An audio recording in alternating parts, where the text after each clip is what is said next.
Hello students, how are you. बेटा आज का जो आपका लेसन है वो है लेसन नंबर 4, चंद्रशेखर आज़ाद। आप सबने चंद्रशेखर आज़ाद का नाम सुना है।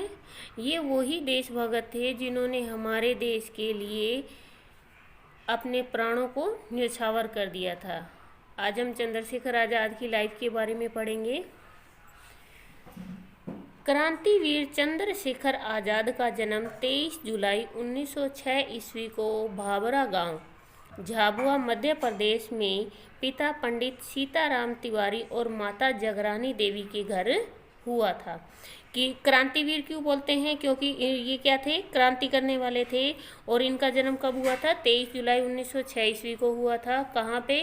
भाबरा गांव में। और कहाँ पे पड़ता है वो? झाबुआ, एमपी के अंदर। इनके पिताजी का नाम था पंडित सीताराम तिवारी और माता का नाम था जगरानी देवी। देशभक्ति की भावना बचपन से ही उनमें कूट कूट कर भरी थी।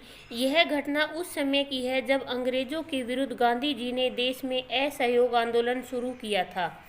लोग बढ़ चढ़कर आंदोलन में भाग ले रहे थे। बनारस की सड़कों पर लोगों का एक उत्साहित जुलूस भारत माता की जय और वंदे मातरम के नारे लगाते हुए आगे बढ़ रहा था। 1919 में अंग्रेजों ने पंजाब के जलियांवाला बाग में जो क्रूर नरसंहार किया था, उसके गर्वित कर देने वाले समाचार लगभग 2 साल बाद देशवासियों के बीच फैल पाए थे। जनता में आक्रोश भरा हुआ था। यह जुलूस भी उसी आक्रोश के परिणाम का एक अंश था। अचानक पुलिस जुलूस पर टूट पड़ी। जुलूस की भीड़ में एक 13-14 साल का बालक भी बड़े जोश के साथ भारत माता की जय और वंदे मातरम के नारे लगा रहा था। पुलिस ने उसे भी पकड़ लिया। उस बालक का नाम था चंद्रशेखर। पूछताछ और फैसले के लिए चंद्रशेखर को मजिस्ट्रेट के सामने पेश किया गया। मजिस्ट्रेट ने पूछा, तुम्हारा नाम क्या है? आज़ाद।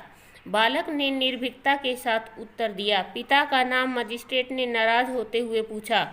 स्वतंत्रता। बालक ने फिर उसी निर्भीकता के साथ उत्तर दिया। बालक के जवाब से मजिस्ट्रेट आग बबूला हो गया। उसने पूछा, तुम्हारा घर कहाँ है? बालक ने पहले से भी अधिक निर्भीकता और दृढ़ता के साथ उत्तर दिया, जेल खाना। चंद्रशेखर के तेवर देखकर तिल मिलाए हुए मजिस्ट्रेट ने उन्हें 15 कोड़े मारने की सजा सुना दी। सजा से भी चंद्रशेखर विचलित नहीं हुए और वंदे मातरम नारा लगाकर अपनी सजा भुगतने के लिए पुलिसकर्मियों के साथ चल दिए। जेल में जब उनके कपड़े उतारकर कोड़े लगाए जाने लगे तो पहले कोड़े की चोट से ही चंद्रशेखर तिलमिला उठे, परंतु अपने दर्द को ही जैसे अपनी ताकत बनाकर वे अगले ही पल चिल्ला उठे, वंदे मातरम। और इसके बाद हर कोड़े की चोट पर उनके मुंह से निकला, वंदे मातरम। यह क्रम तब तक जारी रहा जब तक कि वे कोड़े खाते खाते बेहोश नहीं हो गए। इस घटना ने चंद्रशेखर को कड़ी से कड़ी यातना के भय से भी आज़ाद कर दिया। देशवासी भी इसके बाद उन्हें चंद्रशेखर आज़ाद के नाम से ही जानने लगे। चंद्रशेखर आज़ाद ऐसे महान देशभक्ति क्रांतिकारी थे जिन्होंने अपना जीवन देश की आज़ादी के लिए बलिदान किया। उन्होंने जीवित रहते यह प्रतिज्ञा की थी कि वे जीते जी दुश्मनों के हाथ नहीं आऊँगा। उन्होंने इस प्रतिज्ञा को पूरा करके दिखाया।